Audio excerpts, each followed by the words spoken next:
이렇게 귀한 분들을 만나 뵙게 된 것을 무한한 영광으로 생각합니다. 오늘 강의 제목은 띄워진 것처럼 나는 행복 사냥꾼이란 그런 제목으로 여러분들과 함께 한 90분 정도 즐거운 시간을 가져보려고 합니다. 맞춰보세요. 한남대학에서 철학을 가르쳤던 사람입니다.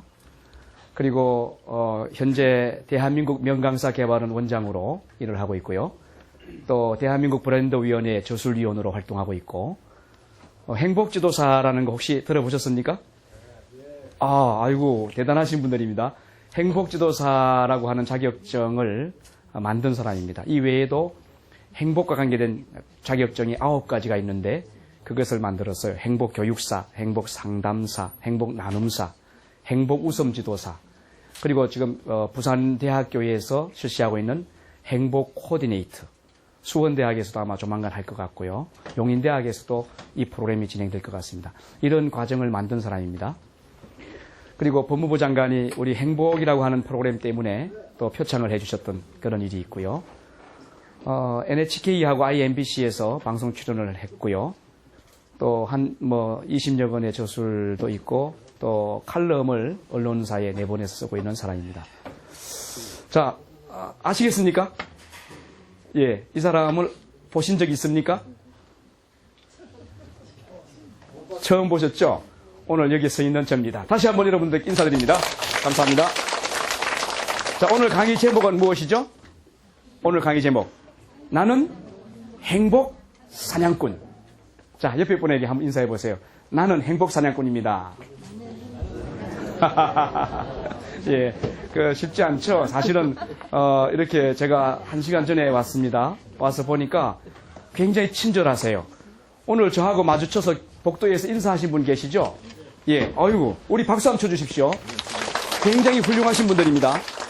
저는 강의 다니면서 복도에서 만나면 제가 먼저 인사하죠. 가볍게 그냥 안녕하세요 하면 그냥 예 하고 지나가는 분도 계시지만 예 안녕하세요 하시는 분도 계세요.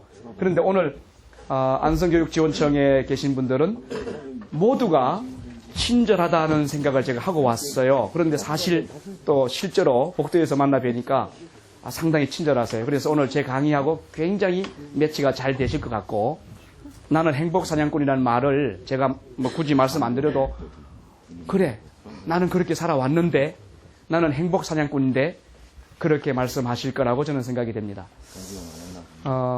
지금 그림 좋은 게 하나 떠 있죠, 여러분?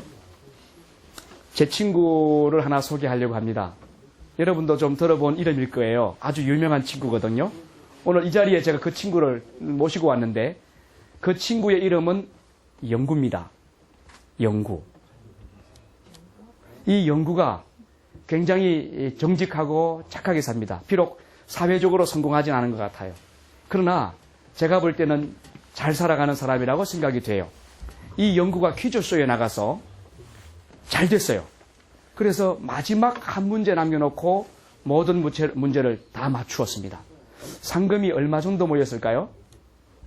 5천만 원이나 모였습니다. 5천만 원요. 사회자가 영구에게 물어요. 영구씨, 이 마지막 한 문제가 남았는데 지금 5천만 원 갖고 집으로 돌아가셔도 됩니다. 그런데 만약에 마지막 문제를 맞추면 5천만 원 플러스해서 1억이 됩니다. 어떻게 하시겠습니까? 그랬어요. 제 친구 영구는 뭐라고 했을까요? 1번, 난 여기서 중단할 겁니다. 5천만 원 갖고 가겠습니다. 2번, 도전하겠습니다. 몇 번일까요? 2번. 예, 맞습니다. 제 친구 영구는 2번을 선택했습니다.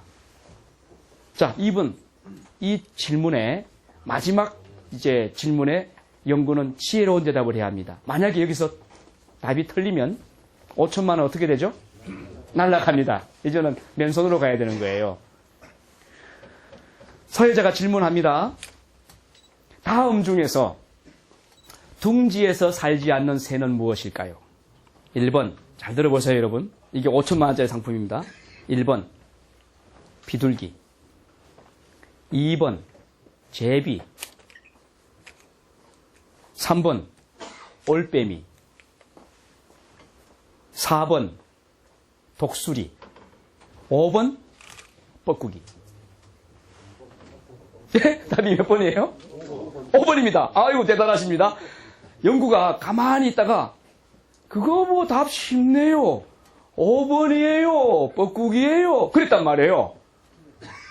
그때 사회자가 조용히 1분 동안 연구실을 쭉 쳐다봅니다. 장내가 조용해졌어요. 1분이 지나서 사회자가 이렇게 말합니다. 예! 맞습니다! 뻐꾸기입니다! 그때 이 장내에 모였던 연구 친구, 연구 친척, 그리고 청중들이 우리와 같은 박수로 축하를 해주기 시작합니다. 왜요? 1억짜리가 됐잖아요. 자, 박수 한번 쳐볼까요? 연구에게? 네. 고맙습니다. 연구가 1억짜리가 된 거예요. 사회자가 물어요. 답은 뻐꾸기가 맞습니다. 그런데 이 질문에 어떻게 답을 맞추었어요? 라고 물었어요. 그때 연구가 이렇게 말합니다. 그거 간단한 거예요. 우리 집에 벽에는 벽시계가 있는데 시간만 되면 뻐꾸기가 나와서 뻐꾹 뻐꾹 뻐꾹 하고 들어가요. 그래서 나는 뻐꾸기가 둥지에 살지 않고 어디에 산다? 시계 안에 산다는 거 알았지요? 뭐 그거 간단한 건데 뭐 그걸 갖고 질문이라고 그래요? 그랬단 말이에요. 여러분, 제 친구 연구 똑똑하지 않습니까? 사실 틀리기 쉬워요. 올빼미라고 답하는 사람들이 많아요. 제가 저쪽에 가서 그 질문했더니 올빼미 아닌가요? 하는 분이 계시더라고요. 뻐꾸기. 연구는 별로 대단하지 않은 일이지만 간단한 일에 대해서 관심을 갖고 있었고, 그리고 그 일에 대해서 자신감 있게 이야기했던 사람입니다. 그래서 1억이라고 하는 거금을 상금으로 받아서 집으로 갔다는 전설 같은 제가 꾸며낸 이야기입니다. 자, 여러분, 연구가 1억이라고 하는 돈을 갖고 집으로 돌아갔다. 그런데 그가 마지막 5천만 원을 획득한 그 행운, 더 나아가서 그 행복은 큰 데에서 있지 않았다는 거죠. 아주 사소하고 작은, 자기가 눈여겨보고 붙잡기만 하면 될 수 있는 그 일에서 행운이 왔고 행복을 찾아갈 수 있다는 거예요. 오늘 강의 제목이 무엇입니까? 나는 행복 사냥꾼. 예. 나는 행복 사냥꾼이라는 거예요. 연구는 거창하게 크고 어려운 것에서 답을 찾지 않고 아주 작고 소박한 데에서 답을 찾았다는 것이죠. 여러분과 저는 오늘 행복 사냥꾼이 되기 위해서 여기 오셨는데 우리는 행복을 사냥할 수 있다는 겁니다. 자신감 한번 가져보세요. 아셨죠? 행복이라고 하는 것은 사냥할 수 있다 없다? 있다는 거예요. 자, 제가 행복은 하면 사냥할 수 있다 하시는 겁니다. 오른손을 딱 쥐겨 쓸고요. 옆에 분 쥐박으면 안 됩니다. 자, 오른손을 딱 쥐고요. 자, 나는 행복을 예, 다시 한번요.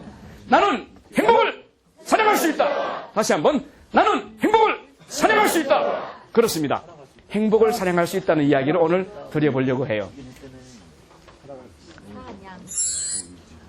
행복을 사냥하기 위해서는 오늘 제가 4가지를 말씀드릴 거예요.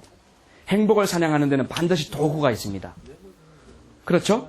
토끼를 잡을 때도 올무가 필요하겠죠. 토끼를 맨손으로 잡으려면 잡기가 참 힘듭니다. 토끼가 참 빠르거든요. 토끼하고 오르막을 올라가기 경주하면 누가 이길까요? 토끼하고 연구하고. 예, 토끼가 이깁니다. 토끼는 잘 뜁니다. 그러나 올무를 쳐놓으면 토끼는 다니던 길로만 다니기 때문에 올무에 걸리기가 쉽죠.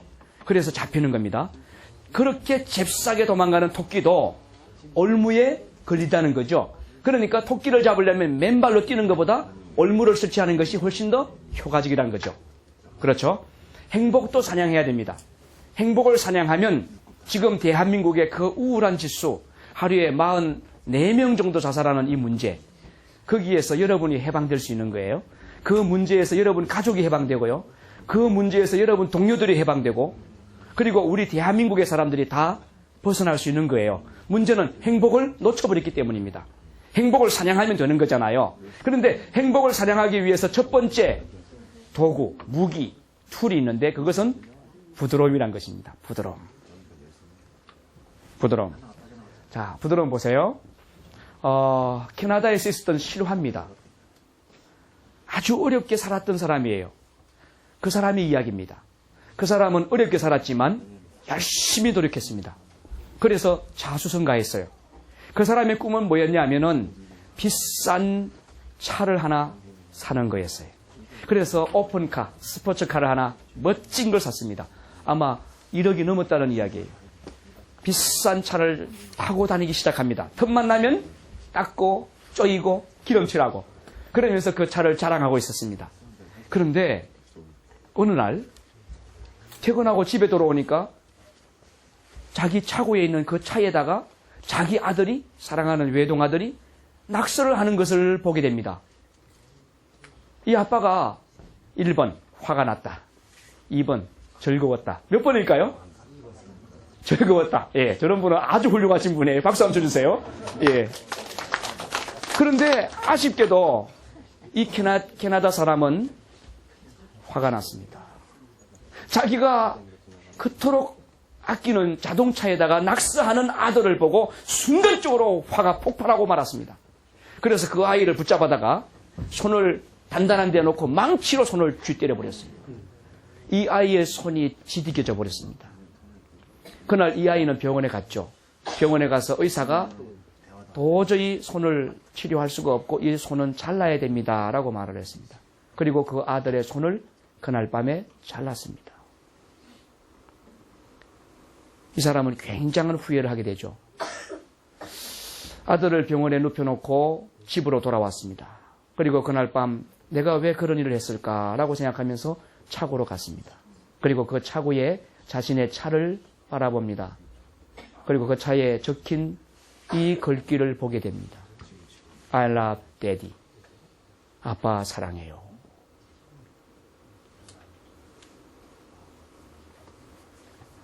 이 사람은 이 아들의 그 뜨거운 마음을 그때 발견합니다. 아빠가 사랑하는 차도 자기도 좋아한다는 거죠. 아빠가 아끼는 그 차를 자기도 아낀다는 거죠. 그런데 어떻게 표현할지를 몰랐던 거예요. 그래서 내가 아빠가 사랑하고 아끼는 그 자동차를 나도 좋아하고 아낀다는 이야기로 흔적을 남긴 것이 I love daddy였어요.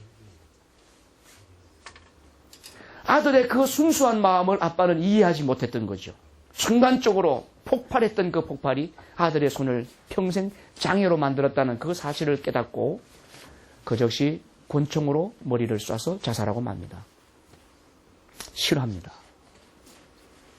행복을 놓쳐버렸죠. 그렇죠? 왜 놓쳤습니까? 부드러움을 무기로 삼지 못했기 때문입니다. 이 부드러움이라고 하는 것은 정말 중요합니다. 자, 한번 부드러움 실천해 봅시다. 옆에 분에게 한번 쓱 바라보시고 부드러운 미소를 한번 보내보세요.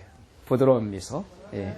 잘못하면 비웃음이 될 수 있어요. 그러니까 아주 부드러운 미소. 예. 모두 다 하셨습니다. 아주 부드러운 미소. 바로 그겁니다. 행복을 얻기 위해서, 행복을 사냥하기 위해서는 첫 번째 도구가, 첫 번째 무기가 부드러움입니다. 부드러움. 우리는 흔히 이 까칠한 성격을 많이 만나게 되죠. 그렇죠? 여러분, 까칠한 사람 만나면 답답합니까? 시원합니까? 답답하죠. 까칠한 사람 만나면 행복합니까? 불행합니까? 불행하죠. 아침에 출근합니다. 그런데 부인이 까칠합니다. 여보, 잠깐 갔다 와요! 그날 하루 종일 일진이 좋습니까? 나쁩니까? 나빠요. 예, 안 좋죠? 하는 일마다 잘 안 되고, 욕먹을 일만 자꾸 생기고, 짜증만 나고, 몸도 자꾸 컨디션도 떨어지고 말이죠. 그런데 아침에 나올 때, 사모님들이, 여보, 잘 다녀오세요. 당신 최고예요. 난 당신 오기를 기다리고 있어요. 이렇게 부드럽게 배웅해주면, 그날 하루가 어떻습니까? 신나죠? 즐겁죠? 저녁에 퇴근할 때 1번 그냥 집으로 간다. 2번 붕어빵을 사들고 간다. 몇 번입니까? 2번이죠? 예. 그냥 가지 않아요. 자신을 기다리고 있는 부인을 향해서 뭔가 좀 들고 가고 싶은 생각이 나는 걸 거예요. 마찬가지예요. 자, 남편에게 전화를 했습니다. 나 바쁜데 전화 끊어! 하고 탁 끊어버리면 그 날카로운 성격을 가진 남편과 사는 아내는 1번 행복하다, 2번 불행하다. 불행하죠. 그러니까 그날 하루 종일 1번 기쁘다, 2번 우울하다. 우울한 거예요. 그러니까 그러한 삶을 살아가는 사람들이 우리 주변에 많다는 겁니다. 우리가 길을 가다가 좀 어떻게 툭 하고 어깨가 부딪혔습니다. 그때 우리 한국 사람들은 대개 이 사람이 눈을 어디다 놓고 가는 거야? 눈 똑바로 뜨고 다녀 하고 가는 사람들이 많아요. 우리 한국 사람은. 그런데 외국 가보시면 외국에서는 안 그럽니다. 가다가 딱 부딪혔잖아요. 부딪힌 사람은 저예요. 제가 부딪힌 거예요. 실수로. 그런데 상대방이 I'm sorry 그래요. I'm sorry. 미안합니다. 오히려 그 사람이 그래요. 선진국 되는 사람들 보면 다 이유가 있더라고요. 선진국 사람들은 크게 여러분 외국 나가서 폼나고 우아하게 다니시려면 딱 두 마디 마시면 됩니다. Thank you. 고맙습니다. 그리고 I'm sorry. 미안합니다. 이 두 마디만 하시면 돼요. 영어, 일본어, 중국어, 독일어, 프랑스어 아무것도 못해도 돼요. 그 두 가지만 하시면 돼요. 뭐라고요? Thank you. I'm sorry. 이 두 가지만 하시면 돼요. 이게 국제적인 언어입니다. 뭘 갖다 줄 때 Thank you. 그러면요 그 사람이 이 사람은 영어를 잘 못하는구나 라고 알고요 더 챙겨다 주십니다. 제 말이 사실인지 아닌지 한번 나가시면 꼭 해보세요. 여기 계신 분들 영어 잘하시죠? 하지만 못하는 척하고 Thank you, I'm sorry 이것만 해보세요. 그러면 여러분은 그때부터 아주 VIP 대접을 받게 됩니다. 행복을 사냥하기 위해서는 부드러움이 참 중요해요. 그래서 만약에 내 성격이 까칠하다 그렇다면 내 성격을 빨리 연마시켜야 됩니다. 부드러운 성격으로. 저는 행복지도사 창시자라 그랬죠. 행복지도사. 여러분 인터넷 치보면 나옵니다. 행복지도사 창시자인데 제가 행복지도사 자격과정에 오시는 분들에게 늘 강조하는 게 있습니다. 그것은 미소입니다. 미소를 지으세요. 그거예요. 그걸 놓고 연습하라 그래요. 왜요? 미소는 얼굴을 부드럽게 만드는데 굉장히 중요한 출발점입니다. 영어 단어 중에서 가장 긴 단어가 있습니다. 뭔지 아십니까? 만약에 이거 맞추시면 제가 상을 드리는데 오늘 집에 돌아가셔서 미국 대통령하고 인터넷으로 대통령 얼굴을 2시간 반 동안 쳐다볼 권한을 드리겠습니다. 자, 영어 단어 가운데에서 가장 긴 단어. 예, 스마일. 박수 쳐드리세요. 선생님께는 제가 보너스를 드리겠습니다. 그 보너스는 앞으로 100년 동안 공짜로 산소 마실 권한입니다. 예. 자, 이 까칠한 성격은 우리가 연마해야 되겠죠. 부드러운 성격으로. 그렇게 하기 위해서는 거울을 보고 스마일, 미소 짓는 연습을 해야 되는 거예요. 그것은 연습하면 달라지는 거죠. 지나가다 보면 돌이 있습니다. 돌. 이 돌을 보면요. 두 가지 유형으로 생각이 달라집니다. 그런데 좀 까칠까칠한 사람. 그래서 까칠까칠한 사람은 우울지수에 붙잡혀 사는 사람인데 이러한 사람은 이 돌을 뭐라고 하죠? 돌을 보고 걸림돌이다 그럽니다. 누가 여기 돌을 갖다 놨어? 걸려서 자빠지게. 그렇게 말합니다. 그러면서 성질을 내게 됩니다. 그런데 반대로 같은 돌이지만 이렇게 행복지수가 높은 사람이 있어요. 성격이 부드러운 사람들입니다. 성격이 부드러운 사람들은 행복지수가 높아요. 그 사람들은 돌을 보고 뭐라 그럴까요? 걸림돌이 아니라 디딤돌이라고 말합니다. 이야, 질퍽질퍽한 이 길에다가 돌을 갖다 놨으니 이렇게 밟고 지나갈 수 있네. 아이고, 참 고맙네. 누가 이렇게 했을까? 빠지지 않도록 나를 도와줬네. 참 고맙네. 라고 이야기해요. 그러니까 같은 돌이라도 걸림돌이라고 생각하는 사람이 있는가 하면 디딤돌이라고 생각하는 사람이 있다는 것. 여러분, 컵에 말이죠. 물이 반이 있습니다. 그러면 까칠까칠한 사람, 그래서 우울지수의 노예가 된 사람은 어떻게 표현할까요? 물이 반밖에 없네. 누가 먹은 거야 도대체 이 물을. 왜 반밖에 없는 거야. 이렇게 말한단 말이에요. 그런데 행복지수가 높은 사람, 부드러운 성격을 가진 사람, 부드럽게 사는 사람은 어떻게 말할까요? 물이 반이나 있네. 그래요. 아이고, 아직도 물이 반이나 있네. 이렇게 말합니다. 여러분들이 살아가면서 이러한 성격은 똑같은 상황이지만 똑같은 일을 놓고 결과가 다르다는 거예요. 그런데 자, 돌멩이가 있습니다. 까칠한 사람. 그래서 우울지수가 높은 사람은 이 돌을 누가 갖다 놓은 거야? 하고 툭 찹니다. 그러면 결국 누구 발이 아프죠? 자기 발이 아픕니다. 그러다가 발가락이 부러지는 수도 있다는 이야기입니다. 그런데 그 돌을 디딤돌로 생각하고 잘 밟고 지나가는 사람은 재미있게 그 돌 하나를 갖고 누려나가는 거죠. 이것이 행복을 사냥하는 기술의 첫 번째 단계입니다. 자, 정리해 봅시다. 행복을 사냥하기 위해서는 첫 번째 도구가 필요하다. 그 도구는 뭐다? 부드러움이다 그랬습니다. 이 부드러움은 첫 번째 웃음, 미소. 거울을 보고 미소 짓는 것으로 가능하다 안 가능하다? 가능하다 그거예요. 만약에 여러분을 좋아하는 사람이 적어진다 하면 여러분의 얼굴에 인상이 지금 나빠지고 있다는 이야기입니다. 그런데 여러분을 가까이 하고 달려오고 좋아하는 사람이 많아진다면 여러분의 인상은 밝다는 이야기예요. 여러분의 얼굴에는 미소가 꽃을 피우고 있다는 이야기입니다. 맞죠? 예. 그래서 여러분의 주변에 사람들이 많이 모이게 하는 방법은, 그러면 많이 모이면 그 사람은, 아까 우리 선생님이 뭐 성진의 이야기도 하셨는데, 성진하는 사람의 공통적인 특징이 있습니다. 그것은 얼굴에서 부드러움이 보인다는 거죠. 부드러움. 즉 미소가 살아있는 사람이 빨리 성진합니다. 미소. 그래서 어차피 이제 그 경기도 교육청 직원으로 일하시면 정년 퇴임할 때까지 이왕이면 좀 더 건강하고 행복하게 사셔야 되겠죠. 그죠? 성진도 좀 하고 말이죠. 그러려면 아주 쉬운 방법이 하나 있습니다. 뭐라고요? 미소. 부드러운 태도입니다. 부드러운 태도. 누구를 만나든지 미소를 지으면서 안녕하세요. 어렵고 힘든 일 만나도 예 그렇습니다. 안녕하세요. 그겁니다. 그렇게 하면 그 사람은 항상 성공하는 거죠. 어느 집에 세 사람이 찾아왔답니다. 할아버지 세 분이 왔어요. 그래서 세 분에게 우리 집으로 들어오세요 라고 이야기했대요. 그랬더니 우리 집으로 들어오겠다는 사람이 셋인데 그분들이 한결같이 이 말을 하더래요. 우리는 셋이 들어갈 수 없어요. 우리는 하나만 들어갈 수 있어요.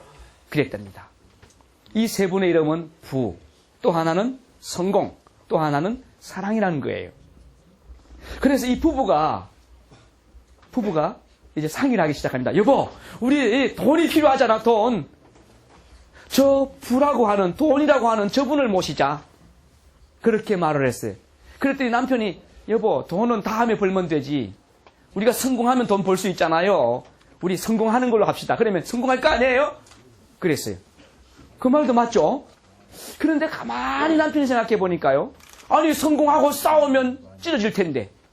그렇죠? 돈 많이 벌고 이혼하면 아무것도 아닌데. 여보, 우리 그러지 맙시다. 차라리 우리 돈도 성공도 중요하지만 그것보다 더 중요한 게 있어요. 그거는 사랑이에요. 우리 사랑을 모십시다. 그랬대요. 잘했습니까? 박수 한번 쳐주죠. 이 사람들에게. 예. 고맙습니다. 그랬더니 말이죠. 문을 열고 나가서 사랑님만 들어오세요. 그랬더니 사랑이 쫙 일어나서 문을 열고 들어오더래요. 그런데 그 뒤에 부도 따라 들어오고 성공도 따라 들어오더라는 이야기입니다.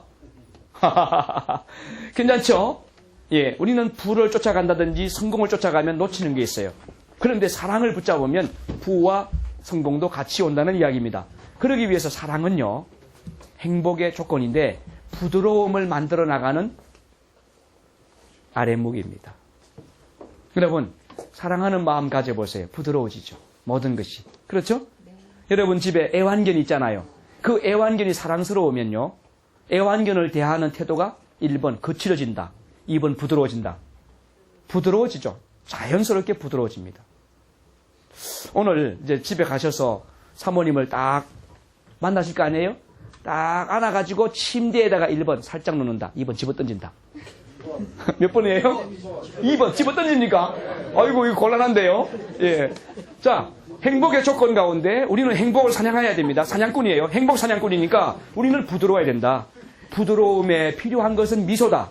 그리고 부드러움은 사랑으로서 더 크게 활성화시킬 수 있다. 여기까지 말씀드렸어요. 기억나시죠? 예.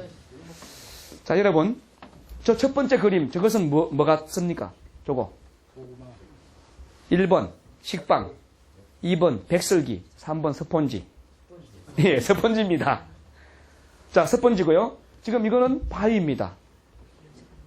스펀지와 바위가 싸우면 어느 것이 더 힘이 있을까요? 바위로 스펀지를 내리 찍으면 스펀지는 아작이 나겠죠? 예, 바위가 더 단단하고 셉니다. 그렇습니다. 그런데요, 그것만 아니더라는 거죠. 저 10km 상공에 비행기가 쭉 올라가잖아요, 보통. 그러면 거기에서 스펀지 하나하고 돌멩이하고 떨어뜨리면 결과가 어떻게 될까요? 1번, 스펀지는 그대로 남고 바위는 박살이 난다. 2번, 스펀지는 박살이 나고 바위는 단단하니까 그대로 있는다. 몇 번일까요? 1번입니다. 결과적으로 스펀지가 강한 거죠. 부드러운 게 강하다는 거죠. 부드러운. 그래서 부드러운 물 한 방울이 바위를 뚫는다는 말이 있잖아요. 낙숫물에 바위가 뚫힌다는 말이 있잖아요. 그렇죠? 예, 그렇습니다. 부드럽다는 사람은요, 약한 사람이 아닙니다. 부드러운 사람은 굉장히 강한 사람입니다. 부드러운 사람은 사실 힘이 있는 사람입니다. 그래서 그 사람은 행복을 붙잡을 수 있는 거죠. 행복은 아무나 붙잡을 수 없죠. 행복은 실제로 힘이 있는 사람이 붙잡을 수 있고 정말 인생을 잘 사는 사람이 붙잡을 수 있는데 행복한 사람의 조건은 부드럽다 하는 이야기를 말씀드렸습니다. 여기 혹시 계실지 모르겠습니다만은 이 세상에서 공부를 많이 하면 받는 학위가 있습니다. 무슨 학위죠? 공부를 많이 하면 받는 학위. 학사, 그 위에 석사, 석사 위에 박사입니다. 박사 위에는 학위가 없습니다. 그냥 포스트 닥터라고 그래요. 그러니까 그냥 박사입니다. 그런데 박사보다 더 사람들에게 인기 있는 학위가 있다면 뭘까요? 여러분 잘 아시는 거, 두자. 밥사잖아요, 밥사. 밥사. 여보, 밥사. 내가 오늘 밥 살게. 그런 사람은 박사보다 훨씬 더 존경을 받아요. 그렇죠, 밥사. 그런데 밥사보다 더 존경받고 더 많은 사람에게 이렇게 그 끌림을 받는 사람이 있어요. 누굴까요? 술사예요, 술사. 오늘 강의 마치고 저녁에 이제 가실 때 말이죠. 이러다가 포장마차 가서 술사 하는 분이 계실지 모르겠는데 밥사보다 더 인기가 있답니다. 술사가. 그런데 여러분, 술사보다 더 존경받는, 모든 사람에게 존경받는, 어린아이부터 할아버지, 할머니까지 누구에게나 존경받는, 많이 배운 사람이나 적게 배운 사람이나 돈이 많은 사람이나 돈이 적은 사람이나 상관없이 누구에게나 존경받고 인정받는 그런 학위가 있다면 무엇일까요? 박사도 아니고 밥사도 아니고 술사도 아닙니다. 무엇일까요? 여러분들이 하고 있는 일입니다. 여러분들이 더 잘할 수 있습니다. 봉사입니다. 봉사. 박수 쳐주세요. 예, 봉사 맞추셨어요? 고맙습니다. 예, 봉사예요. 봉사하는 사람은 어디서든지 존경받습니다. 제가 모스크바에 강의하러 갔습니다. 그런데 모스크바 그 대학에 들어가서 모스크바 대학에서도 이렇게 도서관에 가보면요, 머리가 허옇게 신 어른들이 서비스를 하고 있어요. 봉사합니다. 봉사. 모스크바에 가시면 지하철 타잖아요. 그 지하철이 1930년대 이전에 건설된 지하철입니다. 호로시초프. 이전에 그 사람들이 핵전쟁을 대비해서 지하도가 전부 지하철이 그게 저 방공호입니다. 방공. 그래서 얼마나 들어가느냐. 우리나라는 보통 10m 정도죠. 지하철이. 땅속에 10m, 15m 그 사이에 있는데 모스크바는 놀라지 마세요. 150m 정도의 깊이에 있습니다. 150m. 그러니까 핵폭탄이 터져도 그 속에 들어가면 산다는 거죠. 이 지하철 들어가보면 캄캄합니다. 그런데 거기 가보면 가끔 머리 허옇게 시신 어른들이 거기서 외국인들을 상대로 통역해주고 가이드 해주는 분들이 있습니다. 굉장히 존경받는 분들이죠. 저는 문학을 하고 철학을 했고 철학 교수로 활동했기 때문에 제가 러시아 모스크바 가면은 톨스토이 생가도 가고 톨스토이의 여름 궁전이 있는 그런 곳에도 가봅니다. 그런데 가보면요, 꼭 외국인들을 위한 또는 현지인들을 위한 통역해주고 가이드해주는 분들이 계세요. 그분들이 봉사하는 분들입니다. 봉사. 돈을 일정 부분 받는 분도 있고 무료로 와서 봉사하는 분도 계세요. 그런데 그분들이 삶을 정말 아름답게 한다는 거죠. 여러분이 현재 일하시는 그 일터에서 봉사할 수 있습니다. 봉사. 나는 월급 받으니까 월급 받는 만큼만 일하겠다. 그것은 직업군이죠. 직업군. 그런데 여러분은 직업인입니다. 직업인과 직업군은 다르죠. 무엇으로 직업군과 직업인이 달라지냐 하면은 봉사입니다. 그 사람의 봉사 정신이 얼마만큼 되느냐, 거기에 따라서 직업인이 되고요. 봉사 정신이 없다 그러면 직업군이 됩니다. 직업군. 러시아는 공산주의 국가죠. 그래서 거기는 많이 한다고 해서 월급이 더 나오지 않습니다. 일을 많이 한다고 해서요. 따라서 5시 퇴근 시간이 딱 되기 전에 5시가 퇴근 시간이면 4시부터 이미 외투를 입고 목도리를 두르고 부처를 신고 퇴근 시간만 기다리고 있습니다. 5시 딱 되면 그냥 손싸같이 나갑니다. 한국은 그렇지 않죠. 한국은 퇴근 시간이 됐더라도 손님이 들어오면 어서 오세요 손님 뭐 어떤 거 도와드릴까요? 하죠. 이 한국은 그럽니다. 그런데 러시아는 그래요. 그러니까 많이 팔지 못하니까 경제력이 떨어지죠. 따라서 가난해지는 거예요. 원래는 부자 나라입니다. 제정 러시아 시대에 1907년 이전만 해도 굉장히 부자 나라였어요. 세계의 금, 또 세계의 보석들이 모스크바에 집중돼 있다 할 정도로 부자 나라입니다. 가보시면 아시지만 러시아 정교의 사원들 말이죠. 그 지붕 뚜껑이 둥글어요. 둥근 돔인데 그게 전부 금입니다. 금 보통 1mm, 2mm씩 판으로 만들어가지고 다 붙인 거예요. 지붕 전체가. 그래서 지붕이 아주 이슬람 사원처럼 빛이 납니다. 그 정도로 아주 웅장하고 대단한 그런 그 돈을 많이 가진 나라가 러시아였는데 지금 가난한 이유는 그겁니다. 봉사정신이 결여되어 있기 때문에. 그래서 봉사자가 부드러운 사람이죠. 부드럽게 살아가는 사람이 봉사자가 될 수 있는데 이런 사람은 행복을 붙잡아갈 수 있다는 말씀입니다. 두 번째, 행복 사냥꾼이 가져야 될 무기입니다. 여유예요. 여유. 여러분, 제가 지금 사진을 자료 준비해 왔어요. 지금 자동차가 2대가 있습니다. 빨간 차는 후진하는 차고요. 하얀 티코는 지금 직진하는 차입니다. 주차 공간을 하나 봤어요. 둘이 동시에. 그러니까 후진하는 차는 지금 보고 이제 자기 차로 들어가는 거예요. 후진을. 그때 손살같이 잽싸게 지금 세치고 들어갔어요. 딱 세웠어요. 그러니까 어쩔 수 없이 빨간 차도 갖다 세웠습니다. 둘 다 못 내리는 상황입니다. 결과가 어떻게 됐을까요? 하루 종일. 예. 그런데 이 하얀 티코가 실수한 거죠. 왜냐하면 빨간 차는 오픈카였습니다. 저 사람은 뚜껑을 열고 밖으로 나올 수 있었습니다. 여유가 부족했던 흰 차는 그날 하루 종일 차에 갇혀서 지냈다는 이야기가 있을 법하죠. 예. 누가 버린 거예요? 이런 불행은. 자기가 만든 거예요. 지금 분명히 후진하는 차가 있다면 들어가면 안 되겠죠. 예. 그런데 자기가 들어가겠다고 여유 없이 확 밀고 들어갔던 결과가 결국은 자기가 어려움에 처하는 그런 꼴이 됐다는 거죠. 그래서 행복 사냥하는데 두 번째 조건 뭐다? 여유가 중요한 거예요. 여유. 한번 심장 박동수 한번 체크해 보세요. 여러분 가슴에다 손을 한번 살짝 대보세요. 심장 박동이 지금 뛰는 거 한번 확인해 보세요. 혹시 안 뛰시는 분 손 들어서 저한테 이야기하세요. 예. 다 뛰시죠? 그런데 뭐 학자들마다 조금 차이는 있습니다만은 어떤 학자는 20억 번 뛴다라고 하는 학자도 있어요. 그러나 오늘 저는 8억 번 뛴다고 하는 이야기를 전해드리려고 합니다. 보통 생명체는 8억 번 심장이 뜁니다. 8억 번. 그러면 쥐도 8억 번 뛰고 5톤 정도 나가는 코끼리도 8억 번 뜁니다. 저나 여러분도 한 8억 번 뜁니다. 평소에. 그러면 심장도 뛰는 횟수가 정해져 있기 때문에 많이 뛰면 빨리 죽습니다. 여러분 빨리 뛰지 마세요. 심장 빨리 뛰게 하는 것은 좋지 않습니다. 그래서 가급적 심장을 자꾸 안정시켜야 돼요. 천천히 뛰라. 천천히 뛰라. 이게 여유예요. 여유. 여러분의 심장이 여유를 갖도록 도와주셔야 되는데 사례를 제가 설명해 드리겠습니다. 귀여운 쥐입니다.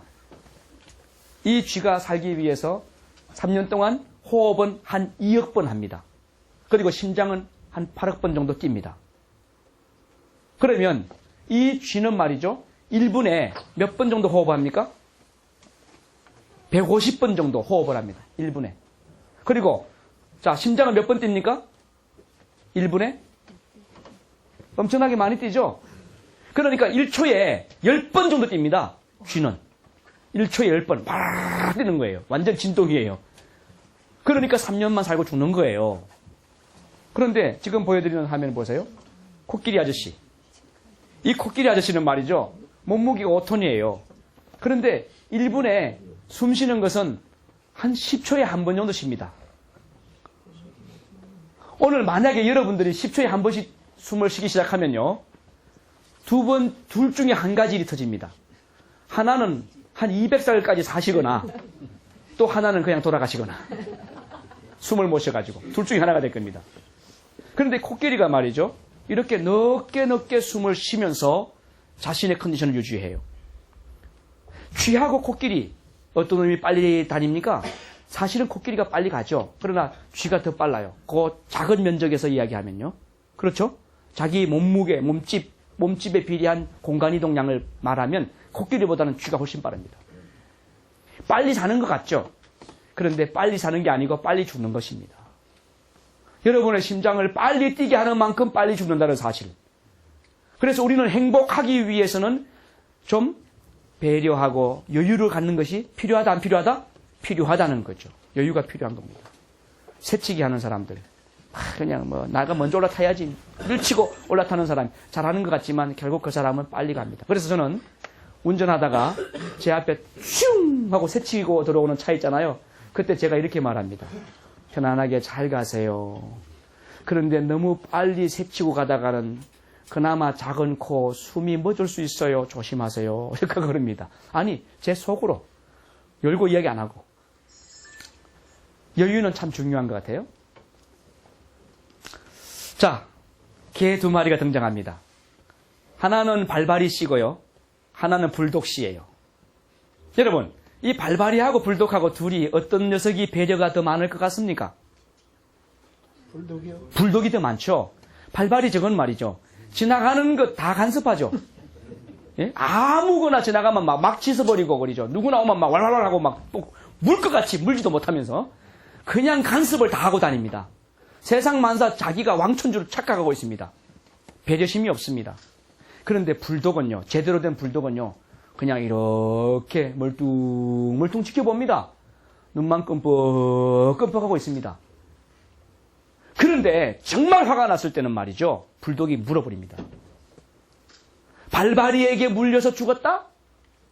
여러분 들어보셨습니까? 없죠. 예, 발바리에게 물려서 죽었다? 없어요. 그런데 불독에게 물려 죽었다는 이야기는 가끔 나오죠. 나옵니다. 실제로 강한 사람은요, 여유가 있습니다. 여유. 저 중국이라는 나라 보세요. 중국이라는 나라가 대단히 큰 나라 아닙니까? 땅이 크잖아요. 그 여유가 있어요. 국제 외교 가서도 여유가 있어요. 그런데 저 일본 같은 나라 보세요. 그렇지 못하죠. 작은 땅 자꾸 지진 나고 하니까 힘드니까 남의 땅 자꾸 찾아먹으려고 뺏어 먹으려고 자기 거 아닌데 독도는 자기 거라고 우기고 말이죠. 예, 저쪽 중국 아랫역 가서도 지금 자꾸 해보고 대동아 전쟁 일으킨 게 뭡니까? 그렇죠? 힘이 없으면서 힘 있는 척 하다가 된통 당했잖아요, 일본이. 예, 그렇습니다. 지금 일본은 이미 침몰 중에 있어요. 경제적으로도요. 자, 우리는 배려가 필요하다는 거죠. 저 발바리에게서 보여지는 조급함.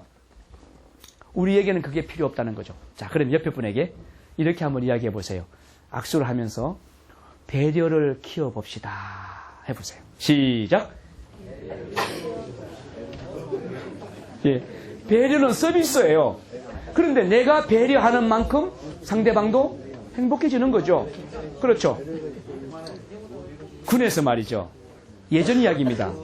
저희 아버지는 군대를 3번 갔다 오셨어요. 하나는 일제시대 때 일본군에 징집됐습니다. 그래서 제주도로 붙잡혀 가셔가지고 그 땅굴만 실컷 팠답니다. 땅굴. 비행기 싹 들어가는 땅굴. 그거 파다 보니까 어느 날 아침도 안 주고 나팔도 안 불더래요. 점심때쯤 되니까 일본군 장교가 나와서 여러분 해방됐으니까 여러분 갖고 싶은 거 다 가지고 부산으로 가라고 그러더래요. 그래서 우리 아버지가 보따리에다가 설탕 한 포,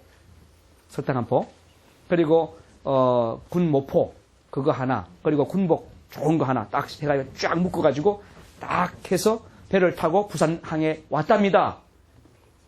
그런데 부산항에 딱 내리니까 부산항에서 이상한 사람 하나가 나타나더니만, 야, 설탕은 저기 갖다 놓고 모포는 저기 갖다 놓고 군복은 저기 갖다 놔.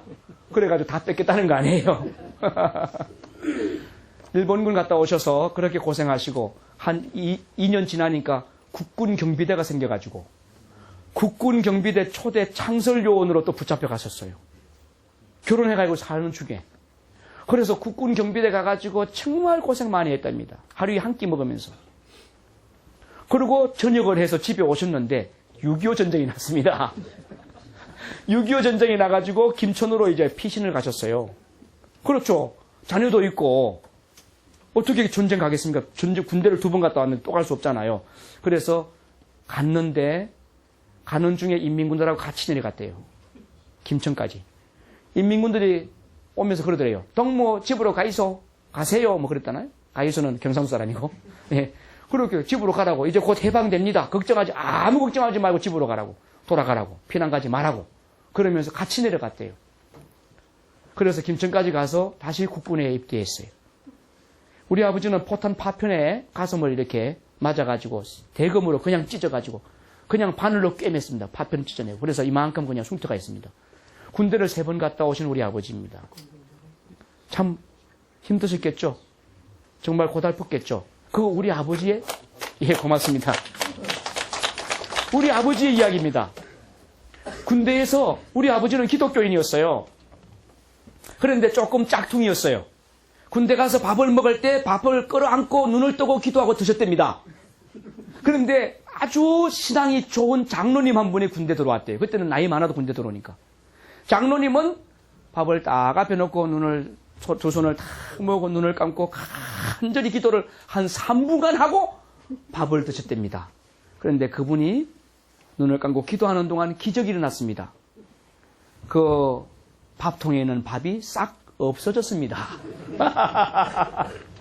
누가 먹었을까요? 동료가 먹었대요. 그래서 너무 이런 일이 빈번히 발생하는데도 이 장로님이 화를 안 냈다는 거예요. 그래서 우리 아버지가 그 주임하사에게 찾아가서 이야기했답니다. 지금 이런 일이 발생하고 있다고, 우리 소대에. 그래서 그 주임하사가 그 군 밥통 있잖아요.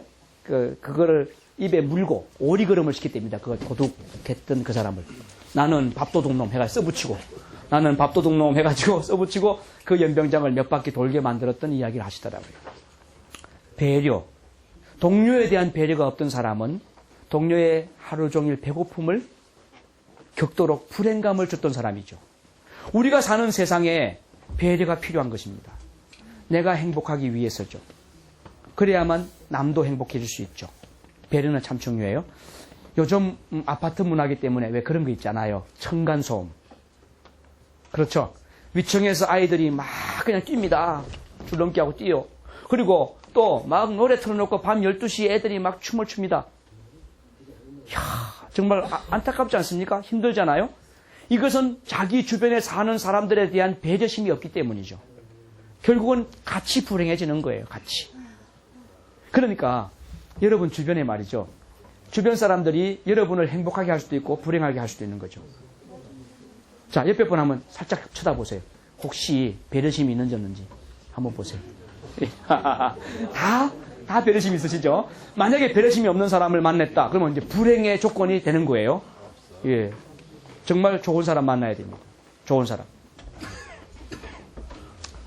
누굴까요? 예.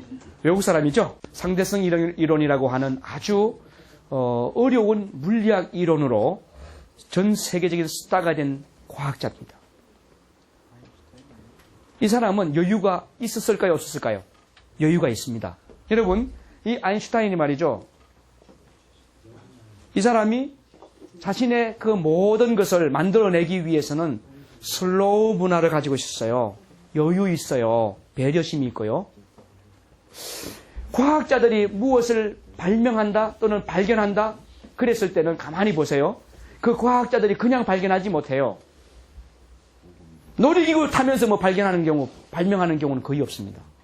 막 뛰어가면서 급하게 막 숨이 꽉 차면서 막 뛰어가면서 뭔가 아차 생각났다 하고 그걸 발견 또는 발명하는 경우는 거의 없습니다. 대부분의 아주 굉장한 그런 어떤 과학적인 발명품이나 발견품들은요, 차분히 앉아서 조용히 생각할 때 나옵니다. 그 말이 맞는지 모르겠어요. 기억, 니언, 티거, 리얼. 우리 훈민정음. 이거 세종대왕이 만드셨잖아요. 어디서 만드셨다고 들었습니까, 여러분? 예? 문풍지. 그렇죠. 저는 그렇게 들었습니다. 그 말이 사실이 아닐 거예요. 세종대왕이 화장실에 이렇게 앉아가지고 옛날에 임금들은 좌변기를 썼습니다. 좌변기. 그래서 내시들 들고 갑니다, 밖으로. 이렇게 앉아가지고 볼일을 보시는데 좀 변비가 있었나 보죠. 오래 좀 나오니까 방금 말씀하셨듯이 이렇게 앉아서 방문을 보니까 거기에 문살이 그게 전부 사각형이잖아요. 그래서 그것을 보면서 글자를 생각했다 하는 이야기죠. 누구든지 큰일을 하는 사람들은 보면 조용히 차분히 생각하는 시간들이 있습니다. 그것은 타인에 대한 배려도 되고 내 자신에 대한 배려도 되는 것이죠. 결국은 배려는 여유에서 나오는 것입니다. 여유. 그래서 우리가 좀 여유 있게 살아. 뭐 그렇게 아둥거리고 사나. 아침부터 뛰어다닌다고 세상이 뭐 달라지나. 좀 여유 있게 좀 살아봐. 조금만 여유만 가져봐.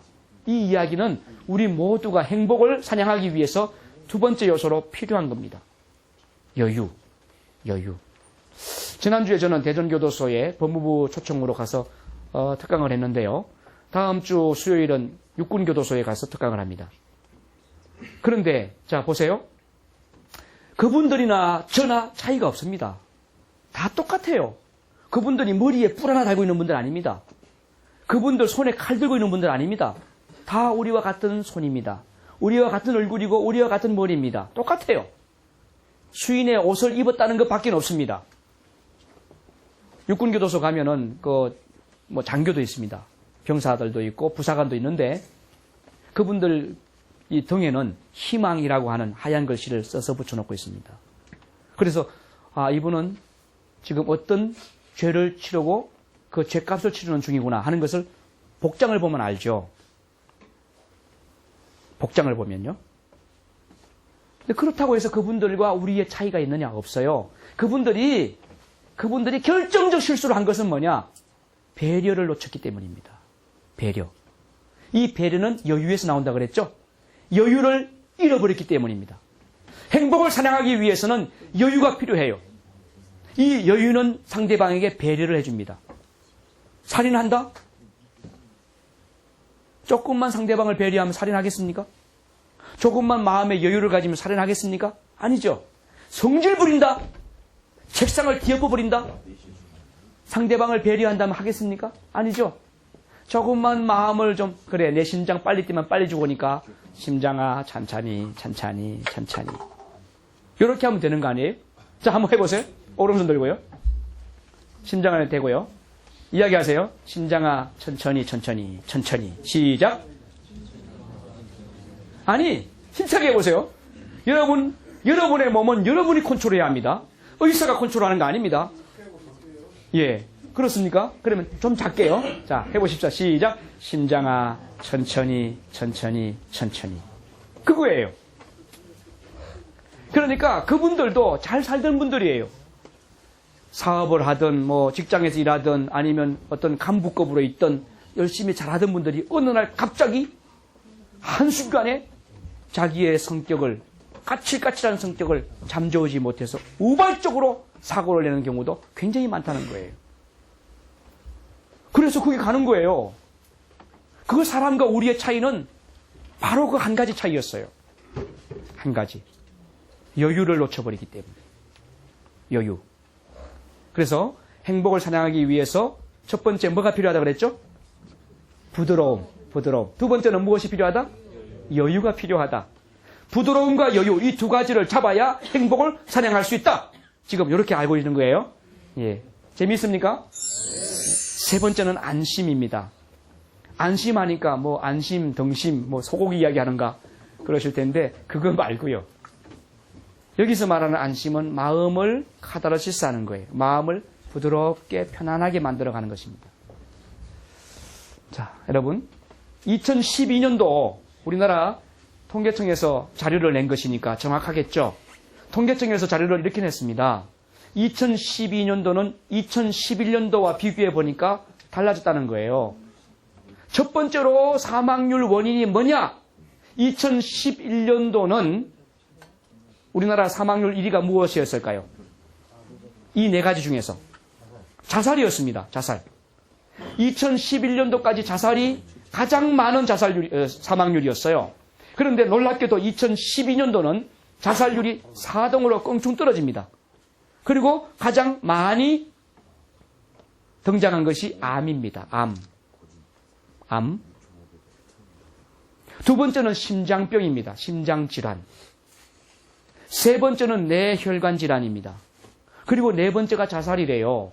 우리나라 사람들이 사망률 죽었다 하면 저 네 가지 중에 하나가 가장 많다는 거죠. 그 사람 왜 죽었대? 암으로 죽었대.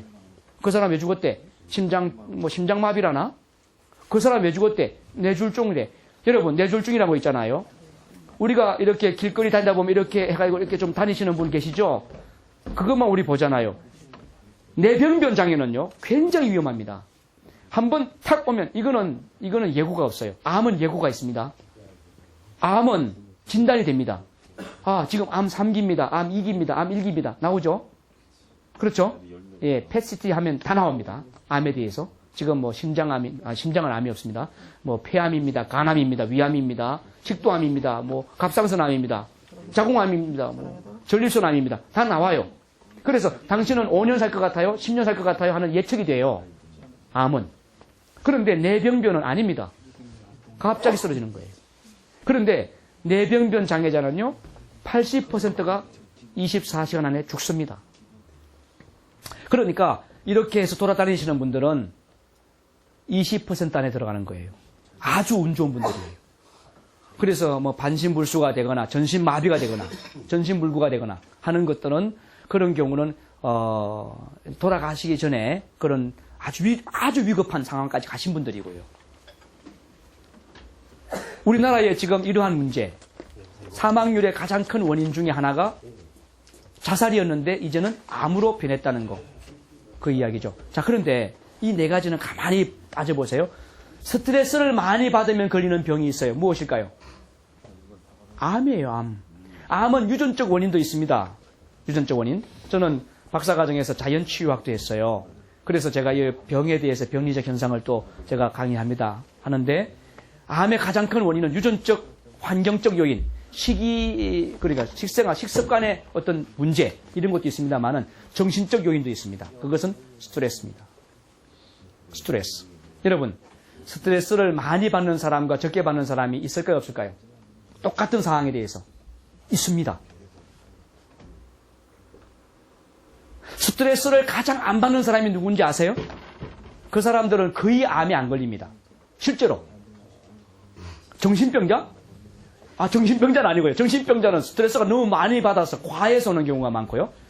이 암에 안 걸리는 사람 중에서는 다운 증후군 환자. 아시죠? 다운 증후군 환자는 거의 얼굴이 비슷하죠. 모양새가 사춘같이 생겼잖아요. 거의 비슷합니다. 얼굴만 보면 압니다. 다운 증후군 환자들은 거의 암에 안 걸립니다. 왜요? 스트레스를 안 받아요. 그 사람들은 항상 그래요. 항상 즐거운 모습이에요. 맞죠? 다운 증후군 환자들이 막 성질 부리고 막 일상을 쓰고 막 그런 경우는 거의 없습니다. 보면 항상 이렇게 해요. 그러니까 똑같은 상황에 대해서 스트레스를 적게 받으니까 결국 암에 안 걸리는 거예요. 결국은 암도 스트레스입니다. 심장병 보세요.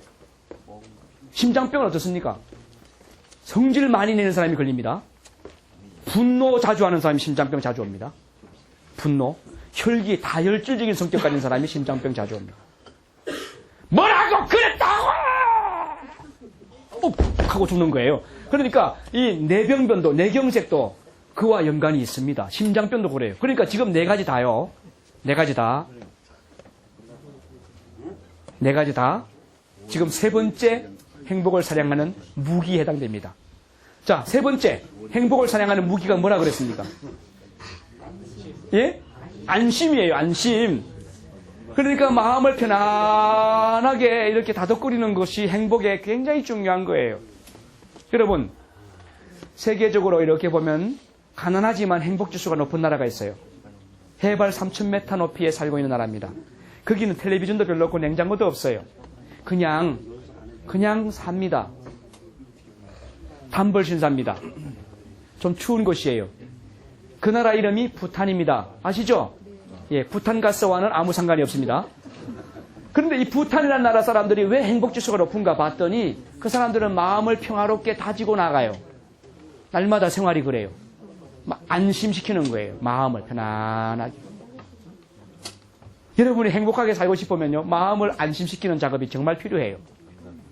오늘부터 그 훈련 하셔야 돼요. 차를 운전하시기 전에요. 딱 타자마자 안정, 안정, 안정. 안심, 안심, 안심. 이런 거 참 필요해요. 자기가 자기를 훈련시키는 거예요. 내 몸 내가 관리하는 거라고요. 교통순경이 하는 게 아니라고요. 의사가 약으로 치료해 주는 게 아니라고요.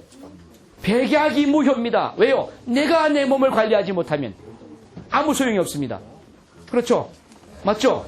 여러분, 정년 퇴임하실 때까지만 아니고 120세까지 건강하시고 싶지 않으세요? 맞죠? 건강해야만 됩니다. 미국이 왜 파산합니까? 의료비 때문입니다. 미국 사람들요, 고기 많이 먹죠?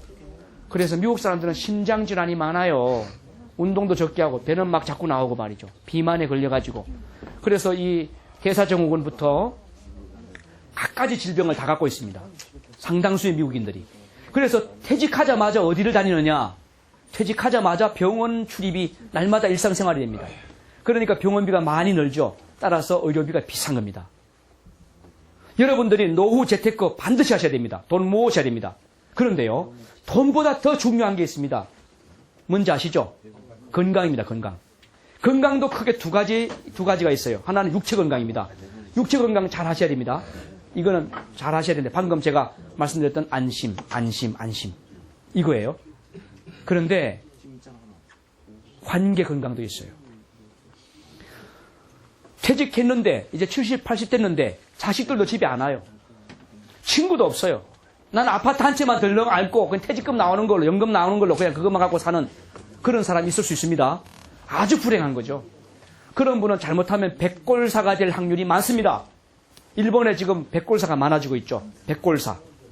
죽었는데 아무도 안 와보는 거예요. 안 와보니까 그냥 썩은 거예요. 썩어서 나중에 백골만 남는 거예요. 뼈다귀만 남는 거예요. 이걸 백골사라, 백골사. 우리나라도 지금 간간히 백골사가 나오고 있습니다. 관계 건강에 실패했다는 거죠. 관계 건강. 그래서 지금 당장 전화해서 오늘 밤 6시에 나하고 안성 터미널에서 만내. 아무 내용 묻지도 말고 따지지도 말고 나와줘. 라고 문자를 쳤는데 나와줄 수 있는 사람이 10명만 된다면 그 사람은 관계지수가 아주 좋은 사람이래요.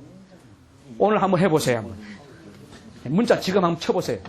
오늘 예, 그렇죠. 6시에 안성터미널로 나와줘. 난 네 도움이 필요해. 아무것도 묻지 마. 아무것도 따지지 말고 그냥 나와줘. 라고 문자 한번 쳐보세요. 한 20명 쳐가지고 10명 온다. 그러면 여러분 관계 건강한 거예요. 그럼 육체만 건강하면 나중에 돈 좀 없어도 그게 건강한 거예요. 병원비 별로 안 드니까요. 건강한데요, 뭐. 그리고 관계가 건강하니까 친구 집에 가서 10명 집에 오늘은 아침은 이 집에 가서 먹고 점심은 저 집에 가서 먹고 돌다 보면 같이 놀고 되는 거니까요.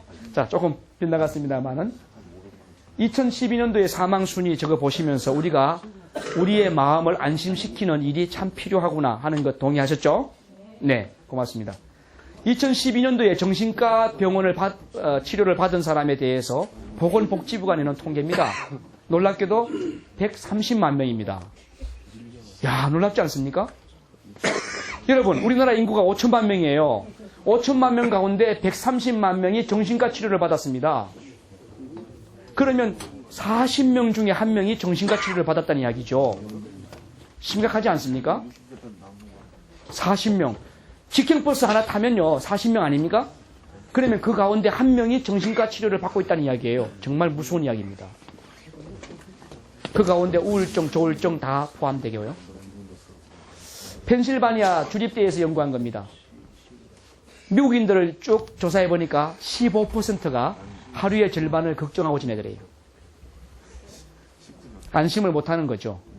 혹시 여러분 지금 여기 앉아서도 걱정하는 분 계십니까? 우리 아파트가 내려앉으면 어떡하나? 예? 지구가 돈다는데 지금 돌다가 나는 뚝 떨어져 저 우주 밖으로 떨어져 나가면 어떡하나? 하늘에서 별똥이 쏟아져가지고 내 머리 위에 떨어지면 어떡하나? 혹시 그런 걱정하시는 분 계십니까? 그런데 우리가 걱정하는 것 필요하죠. 하지만 걱정도요, 가만히 조사를 해보니까 걱정도 팔자인데 예, 이렇다랍니다. 분석해보니까 절대로 일어나지 않는 일을 걱정하고 있다는 거예요. 그게 몇 %예요? 40%예요. 절대 일어나지 않는 일입니다. 자기한테 아무 상관없습니다. 두 번째, 과거에 일어났던 일이에요. 그래서 과거에 일어났던 일이기 때문에 이제 걱정하면 안 돼요. 여러분, 6.25 일어났죠? 임진왜란 일어났죠? 예? 예. 일어났습니다. 2차 세계대전 일어났죠? 진주만 습격당했고, 막 미국 배가 일본 그 가미가제 특공대에 의해서 박살났죠? 그것 때문에 그 걱정하는 분이 있단 말이에요. 이런 걱정이 몇 퍼센트냐? 30%가 된다는 거예요. 옛날에 여러분들이 살아가실 때 어려웠던 일, 힘들었던 일, 그것 때문에 고민하고 걱정한다면 필요 없는 건데, 우리가 걱정하는 것들의 대부분 70%가 이런 거예요. 일어나지도 않는 일이거나 이미 옛날에 일어났던 일. 그래서 나하고 지금 상관이 없는 일이에요. 정확하게 말하면. 그리고 이것만 아닙니다. 또 있습니다. 22%가. 이건 뭐예요? 걱정 안 해도 될 사소한 일입니다.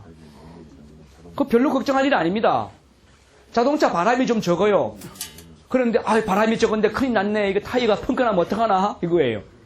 이럴 필요가 없는 거죠. 걱정하지도 않아도 될 일입니다. 사소한 일입니다. 그런데 이게 22%래요. 다 더하면 몇 퍼센트입니까? 92%예요. 우리가 걱정하는 것들의 92%는 걱정할 필요가 없는 것들이라는 거죠. 그런데 그게 전부가 아닙니다. 또 있어요. 4%가 나옵니다. 내가 해결할 수 없는 일이래요.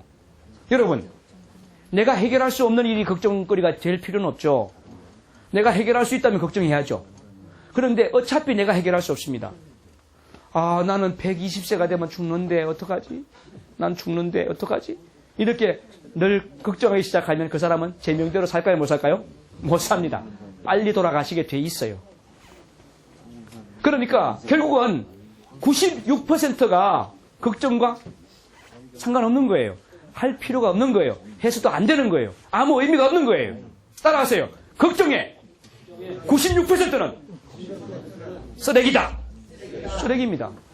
그러니까 이 걱정하는 사람들 보세요. 머리가 좋기 때문에 걱정합니다. 여러분, 저 사람 머리가 넘었어. 돌았어. 하는 사람 있죠? 그 사람들이 머리가 좋아서 돕니까? 나빠서 돕니까? 좋아서 도는 거예요.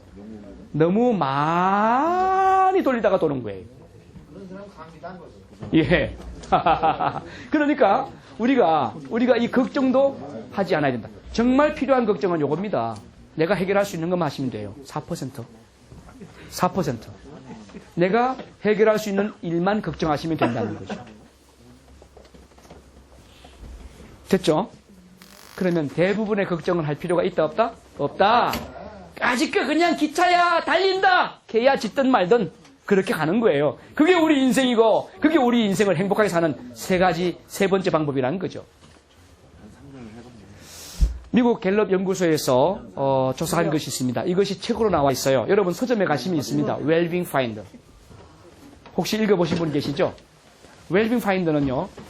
무려 50년 가까이 연구했습니다. 1960년도부터 준비했어요. 설문조사를 받았어요. 1960년도부터. 몇 명에게 받았느냐? 500만 명 이상 1,500만 명에게 설문을 받았습니다. 엄청나죠? 그러면 대한민국 사람들만 붙잡고 했느냐? 아니에요. 세계 150여 개국을 다니면서 50년 동안 어떤 사항에 대해서는 500만 명, 어떤 질문에 대해서는 1,500만 명이라고 하는 어마어마하게 많은 숫자에게 질문받았어요. 질문을 던지고 질문을 조사했어요. 거기에 대해서 5가지로 정리한 것이 웰빙 파인더입니다. 행복하게 사는 조건이 있다는 거죠. 그 조건이 5가지로 이야기해요. 그게 뭐냐 하면 사회적 웰빙, 소셜 웰빙, 사회적 웰빙, 그 다음에 커리어 웰빙, 직업과 관계된 웰빙이에요.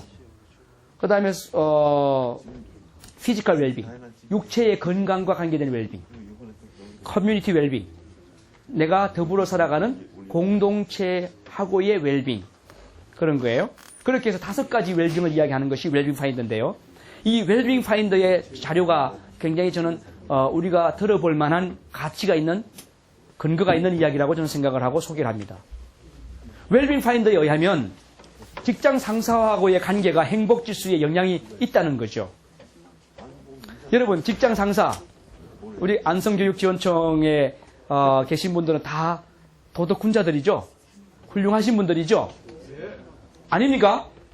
예, 맞죠? 여러분들 얼굴에 다 써여 있어요. 다 훌륭한 분들이에요. 여러분들이 훌륭하시기 때문에 여러분들보다 뒤에 오신 분들이 또 여러분들을 존경하게 될 것이고요. 그런데 이 갤럽 연구소의 조사를 보면요. 직장 상사하고 부담스러운 관계가 있는 사람들은 심장병 걸릴 확률이 높아진대요. 몇 퍼센트입니까? 24%예요. 직장 상사가 좋아야 돼요.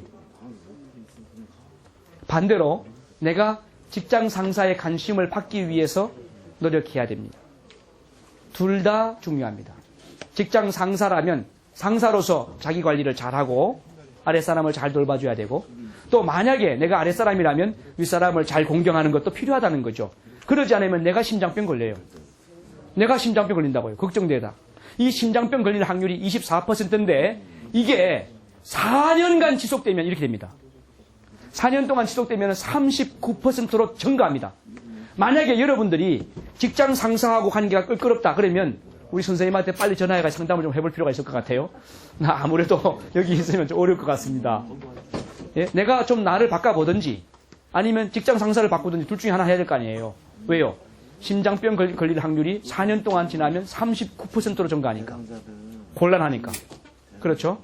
그래서 관계를 정말 잘 맺어야 된다는 거죠. 관계. 이 웰빙 파인더에 의하면 업무의 몰입도도 역시 행복과 관계된답니다. 여러분, 지금 하시는 일에 대해서 난 정말 신난다 하는 분 손 들어보세요. 지금 이분들은 굉장히 행복한 직장생활 하는 분들이에요. 이런 분들은 이 직장에서 매력을 느끼고 그 직장에서 자기 건강과 행복을 같이 누려나가는 분들입니다. 그런데 나는 이 일이 싫어. 난 정말 빨리 벗어 던지고 싶어. 혹시 그런 분이 계신다면 장기적으로 볼 때는 빨리 벗어야 돼요. 자기한테 손해입니다. 그러니까 빨리 내가 적응하는 게 숫자겠죠. 그죠? 내가 빨리 적응하는 게 좋은데요. 업무 몰입도입니다. 그건 몰입으로 가면 돼요. 몰입으로. 조사해보니까 직장인들의 업무 몰입도는 33%랍니다. 아마 여기 계신 분들 중에 33%, 세 분 중에 한 분 정도는 몰입하실 거예요. 어떤 일을 맡기면 거기 막 몰입하는 거예요. 계속 몰입해가지고 그 일이 잘 되도록 끝까지 막 끝장을 내는 거예요. 어떤 일이 하나 오다가 떨어지면 그 일에 대해서 최선을 다하고 그 일이 잘 되도록 자기가 능력을 발휘하는 거예요. 그런데 67%, 3분의 2는 몰입하지 않아요. 대충 시간 때우면 되지. 시간만 가면 되지. 그런다고 월급도 주나? 아이고, 빨리 오늘 퇴근 시간 언제 오나? 퇴근 시간 빨리 하고 가면 되지. 이거예요. 그런데 오늘 제가 가만히 보니까 제 강의에 전부 몰입하고 계세요. 여러분들 정말 행복지수 높을 것 같습니다. 박수 한번 쳐드릴게요. 예, 고맙습니다. 몰입이에요, 몰입. 몰입하는 것은 자기 일에 굉장한 성과를 나타냅니다. 그래서 보세요. 몰입도가 높을수록 스트레스 호르몬인 코티졸의 분비가 떨어진대요. 직장생활 잘하는 사람들은요. 퇴근 시간이 오는지 안 오는지 신경 안 씁니다. 벌써 퇴근 시간이네요. 이렇게 하고 그제 정리하고 갑니다. 딱 보면 알아요. 여러분이 이제 부하 직원들 볼 때 말이죠. 시계만 자꾸 쳐다보는 사람은 직장 일에 몰입하는 사람이 아닙니다. 그 사람은 행복지수가 낮아요.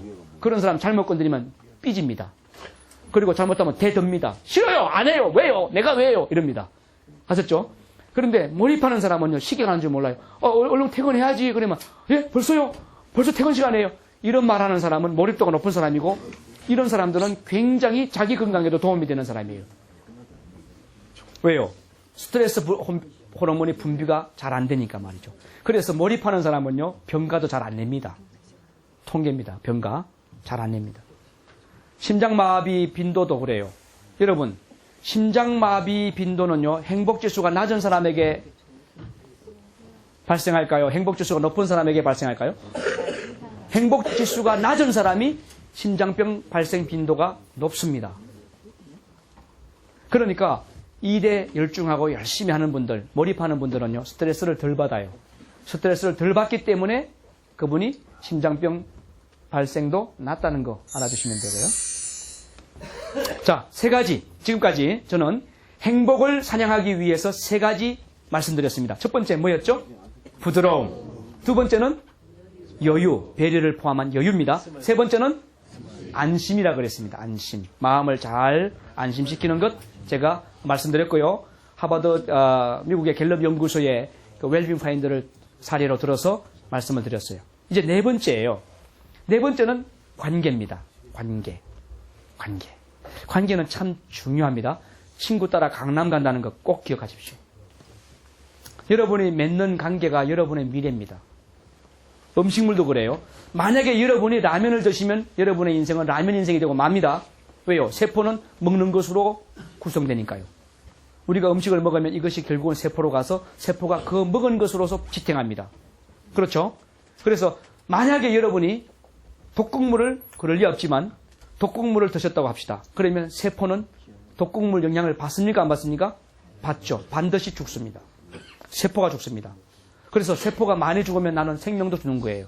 세포가 조금 죽으면 죽진 않아요. 생명은 죽지 않아요. 좀 그쪽 부분에 이상이 생길 뿐이죠. 그러니까 내가 어떤 것을 어떻게 관계를 맺느냐. 먹는 거 좋은 거 먹어야죠. 건강한 거 먹어야죠. 생각도 그렇습니다. 늘 부정적인 생각만 하면요. 부정적인 것과 관계를 맺어버리면 나는 부정적인 존재가 되고 맙니다. 그래서 열등감, 우울증에 걸리게 되는 거죠. 결국 자기 파괴자가 되는 것입니다. 제가 철학 교수이기 때문에 철학을 했다고 했잖아요. 물론 저는 동양 철학은 뭐 전공은 아닙니다. 저는 고대 그리스 철학을 했기 때문에 가끔 그럽니다. 교수님, 동양 철학 그래도 공부하셨죠? 예, 조금 했죠. 그러면 관상, 사주팔자 다 보십니까? 성명학도 하시고요. 뭐 조금은 하죠. 그러면 저 손금 좀 봐주실래요? 그러는데 혹시 여러분 손금 보시고 싶은 분 계십니까 오늘? 제가 봐드릴게요. 5,000원 안 받을게요. 예, 안 받으실래요? 예. 아, 보실 겁니까? 보실 겁니까?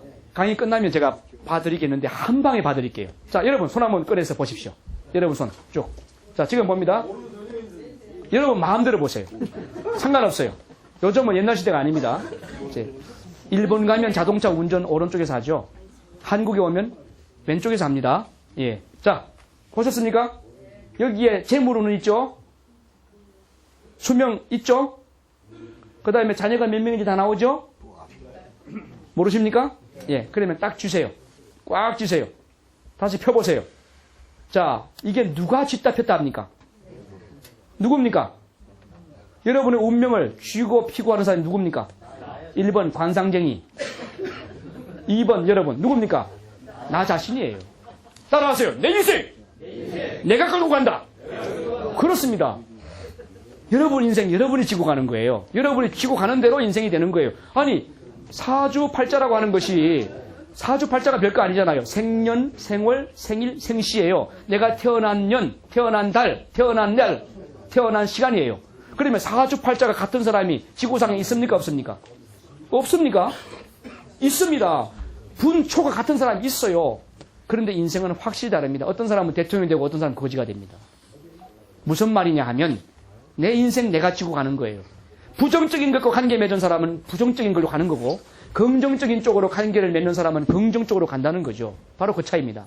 그래서 관계는 중요하다 안 중요하다? 중요하다. 행복을 사냥하기 위해서는 좋은 관계를 많이 맺으라는 거죠. 좋은 관계. 좋은 관계. 동경 시부야역에 있는 하치코 게의 동상입니다. 이 이야기는 실화입니다. 1930년대에 정확히 말씀드리면 1933년일 겁니다. 그때에 이 개가 늘 출근할 때 따라왔다가 퇴근할 때 또 집에 가 있다가 또 나와서 주인을 기다렸어요. 그 주인이 우에노 교수예요. 동경대학 교수입니다. 그런데 어느 날 갑자기 동경대학 교수 우에노 교수가 학교에 출근했다가 그냥 거기서 심장마비로 죽었습니다. 집으로 오지 않았습니다. 그랬더니 이 하치코가 이 개가 주인이 오기를 기다리는 거예요. 그 여기에 가서 그 시간대에 가서 앉아서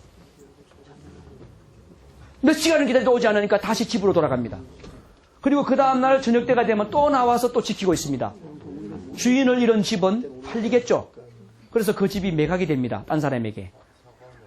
이 개는 집을 잃어버렸어요. 그렇지만 머릿속에는 자신의 주인인 우에노 교수가 생각이 납니다. 그래서 늘 퇴근 시간만 되면 그 자리에 와서 주인을 기다리고 있습니다. 몇 년간 그랬을까요? 13년 동안 그랬습니다.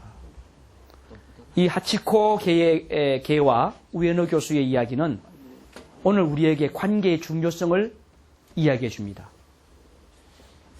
하잘것없는 개라고 생각했지만 주인인 우에노 교수는 그 개를 아주 사랑하는 마음으로 좋은 관계를 맺었다는 거죠. 만약에 출근하는데 따라온다고 막 들고 차고 돌멩이를 죽 던지고 몽둥이로 죽 때렸다면 그 개가 주인을 기다렸을까요? 아닙니다. 이 개를 아까워주고 사랑해주고 아껴줬단 말이죠. 좋은 관계를 맺었던 거예요. 그랬더니 이 개가 주인이 죽은 줄도 모르고 자기가 죽을 때까지 날마다 저녁마다 퇴근 시간에 와서 주인을 13년 동안 기다렸다는 거죠. 관계입니다. 여러분이 교육청에서 일하시다가 퇴직할 날이 옵니다. 제가 틀림없이 확실한 예언입니다. 여기 계신 분들 모두가 퇴직합니다. 시간 문제지. 그렇죠? 맞죠? 그런데 한 가지는 남습니다. 관계는 남습니다. 야, 그분 정말 아까운 분이다.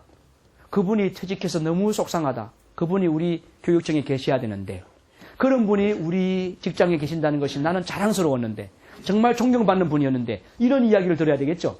그런데 아이고 그 양반 잘 퇴직했어. 아이고 그 양반 진짜 난 보기 싫었었는데 잘 퇴직했다니까. 만약에 그런 사람들이 나온다면 그 사람은 불명예 퇴직한 사람이에요.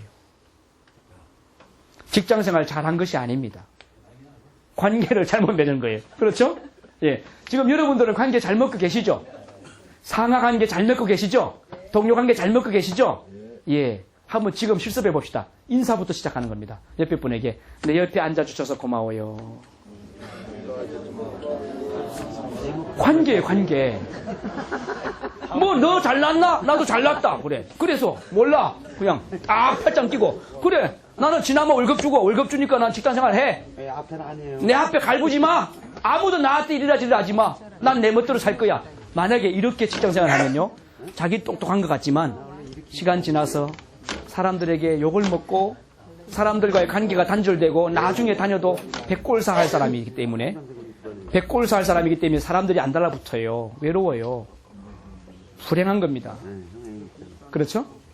저는 이 하치코와 우에노 교수, 비록 개와 사람 간의 사랑이지만 이런 좋은 관계는 오늘 우리에게 귀감이 된다고 생각하고요. 비록 돌아가신 우에노 교수지만 이분처럼 살아가면 참 좋겠다. 그런 생각하면서 박수 한번 쳐드리고 싶은데요. 예, 고맙습니다.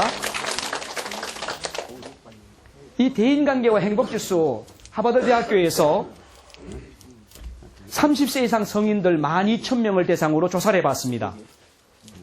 대인관계가 행복지수에 영향을 미친다는 거죠. 그래서 여러분 관계성 잘 맺으면요 행복해져요. 직장에서 행복감을 느낄 수 있습니다. 아까 손 드신 분들 계시잖아요. 그분들은 직장 생활이 행복한 거예요. 직장에서 만나는 사람이 즐겁고 좋은 거예요. 이게 실제로 나온 거예요. 대인관계가 행복지수를 15%나 상승시키더라 이거죠. 여러분 직장에 가면 내가 정말 좋아하는 절친이 있다 하는 분 손 들어보세요. 내 사무실에 있다. 아주 잘하시는 분이 박수 한번 쳐주세요. 절친이 있다. 그런데 2번 난 직장 가면은 보기 싫은 사람이 있다. 그러면 예, 그러면 이제 그거는 그분의 문제이기도 하지만 내 문제이기도 해요. 사실은 내 문제가 더 큽니다. 여러분 보세요. 저 사람 나쁜 놈이야! 이렇게 말하잖아요. 우리는 저 사람 나쁜 놈이야! 어떻게 그럴 수 있어! 이러잖아요. 네가 문제야, 네가 문제! 이런단 말이에요. 그런데 가만히 보세요. 이 세 가지는 어디로 가르치고 있어요? 나예요. 나는 3배 나쁜 놈이에요. 너는 1배는 나쁘고 하나는 윗사람이 나쁘다는 거예요. 우리를 같이 한 자리 갖다 놓은 윗사람이 나쁘다는 이야기고 네가 하나 나쁘고 윗사람도 나쁘지만 나는 3배나 더 나쁘다 이야기예요. 우리가 어떤 문제를 만나든지 문제가 될 때 말이죠. 그 문제를 스펀지처럼 딱 끌어안으면 문제가 안 되는데 내가 돌멩이가 되면 상대방도 깨트리는 거예요. 그러니까 문제는 나에게 있어요. 아까 운명도 그랬죠. 내 손안에 있다고 그랬죠. 그렇죠. 인생 내가 사는 겁니다. 내가 어떻게 사느냐에 따라서 잘 살 수 있고 못 살 수 있는 거죠. 행복도 그렇습니다. 행복도 내 손 안에 있습니다. 내가 행복하게 살아갈 수도 있고 불행하게 살아갈 수도 있는 거죠. 오늘 우리는 행복 사냥꾼. 그렇죠? 행복 사냥꾼. 행복 사냥꾼이 되자고 했어요. 예. 그래서 이거 굉장히 중요한 겁니다. 머릿속에 넣어 가십시오. 직장 동료와 친밀도가 높으면 말이죠. 업무에 몰입할 수 있는 그 가능성은 7배나 증가한다는 거죠. 직장에서 친한 친구를 만드십시오. 절친을 만드세요. 누구든지 말이죠. 누구든지 만드시면 여러분이 그 일에 매력을 느끼게 됩니다. 그리고 그 일에 더 잘 적응할 수 있어요. 그게 7배나 높아진다는 거예요. 내가 지금 하고 있는 직업에 만족도가 떨어진다. 아, 나 이거 갈아치우고 싶다. 그렇다면요. 일을 바꾸기 전에 친구 사귀는 걸 해보십시오. 동료를 사귀어보세요. 나하고 가까이 마음을 터놓을 수 있는 동료. 나하고 같이 이야기 나눌 수 있는 동료. 그런 동료를 만들어 보세요. 그러면요. 직장에 대한 어떤 싫은 생각, 그만두고 싶은 생각이 많이 줄어지게 됩니다. 그리고 친구 따라 강남 간다 그랬잖아요. 친구 보고 싶어 직장 오게 되고, 직장 와서 친구가 잘하니까 나도 잘하게 되고, 그래서 업무 몰입도가 7배 상승하고, 고객 응대라든지, 민원인들 만나는 거라든지, 이런 것이 전부 다 더 잘한대요. 그리고 놀라운 사실이 있어요. 뭐냐 하면, 업무상 상해 입을 가능성이 굉장히 떨어진다는 사실입니다. 박수! 자, 여러분, 직장에서 친밀한 친구를 만드시는 거 중요하다는 거 아셨죠? 네. 예. 왜요? 신나잖아요. 즐겁잖아요. 그러니까 일하다가 다칠 일이 거의 없다는 거죠. 그런데 직장에서 막 화내다 보면 망치가 내 손을 때려버려가지고 다치기도 하고, 또 엎어져가지고 그냥 발을 삐기도 하고, 이런 일들이 생기는 거예요. 병가 자주 쓰는 것도 내 탓이 있다는 거죠. 내가 마음을 즐겁게 하면 그런 일도 잘 안 생기는 거예요. 자, 그래서 이런 것을 소셜 웰빙이라고 하는데, 소셜 웰빙은 행복한 사람이 된다면 주변 사람에게 미치는 영향입니다. 만약에 오늘 나는 행복 사냥꾼이라고 하는 이 이야기, 4가지 방법을 제가 말씀드렸잖아요. 이 4가지를 붙잡고 가시면 여러분들에게 변화가 생길 겁니다. 여러분 때문에 여러분의 가족이나 친구, 직장 동료들이 친구입니다. 피가 됩니다. 그리고 그 사람과 또 관계 맺어 있는 저 멀리 있는 그 사람이 씨가 됩니다. 영향력이 어떻게 될까요? 자, 만약에 오늘 여러분이 행복한 사람이 돼서 집으로 돌아가신다면 여러분의 집에 있는 가족들은 15%나 행복해집니다. 행복지수가 올라가는 거예요. 그리고 여러분의 가족이 밖에 나가서 만나는 씨라는 사람은 10%나 행복지수가 올라갑니다. 굉장하죠? 그러니까 내가 행복하게 산다는 것이 내 주변 사람들에게 굉장한 영향력을 미친다, 안 미친다? 미친다. 자, 옆에 보고 씨 웃는 거 시작. 네, 이거예요. 그게 옆에 사람을 행복하게 하는 것만 아니고 그 사람의 가족들에게 가서도 15% 그 사람이 가니까요. 그리고 그 사람이 가족의 친구가 10%나 행복하게 된다 하는 이야기입니다. 굉장한 사실이죠. 그러니까 세상을 행복하게 만드는 것은 박근혜 대통령이 아닙니다. 박근혜 대통령이 행복 이거 이야기한다고 되는 것 같습니까? 아닙니다. 우리가 국민들이 행복을 이야기해야 되고 국민들이 행복한 삶을 만들어 가줘야 되는 거예요. 맞습니까? 네. 예, 맞습니다. 하버드 대학교에서 질문해 봤어요. 자, 1년에 소득이 1만 불 상승하면 어떻게 될까요? 그랬더니 그거하고 동료가 행복할 때의 행복은 어떡할까요? 이 2가지 질문이에요. 여러분, 어떤 것이 더 행복 지수가 높아질까요? 소득 올릴 때? 1년에 10,000불이면 1,000만 원 더 올라갈 때? 여러분, 1년에 우리 경기도 교육청에서 1,000만 원씩 더 월급을 주면 여러분 행복 지수가 막 급상승할까요? 아닙니다. 2%래요. 그 통계가 나와 있어요. 행복 지수는 2%밖에 상승이 안 된대요. 그런데 여러분 동료에게 행복을 줄 수 있다면 10%에서 15%나 행복을 줄 수 있다는 이야기죠. 놀랍지요? 그렇죠? 그러니까 행복은 돈이 아니라는 거죠. 월급이 아니고 직위가 아니에요. 내가 어떻게 하냐 이거예요.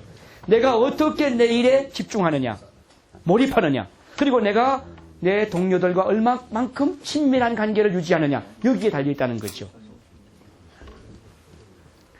동료 영향 굉장합니다. 자, 내가 요 문제입니다. 흡연할 때 내 친구는 어떻게 되느냐. 친구도 흡연할 가능성이 이렇게 높아집니다. 61%. 그리고 친구의 친구는 29%나 된답니다. 그래서 내가 담배 안 피워야 되는 거예요. 자, 보세요. 비만도 그렇습니다. 내가 비만할 때 내 친구들이 비만에 걸릴 확률은, 또는 내 가족이 비만에 걸릴 확률은 57%. 그리고 더 한 달이 건너가면 37%. 그러니까 내가 영향력을 주변 사람들에게 많이 준다는 이야기입니다. 토끼와 거북이 이야기 하나 제가 지어낸 이야기입니다. 토끼와 거북이는 둘이 사랑하는 관계입니다. 굉장히 좋아하는 친구입니다. 그런데 거북이는 늘 열등감에 빠져 있어요. 왜요? 빨리 뛰어가지 못하니까. 이 사실을 알았던 토끼가 거북이에게 힘을 북돋아 주기 위해서 경주를 제안합니다.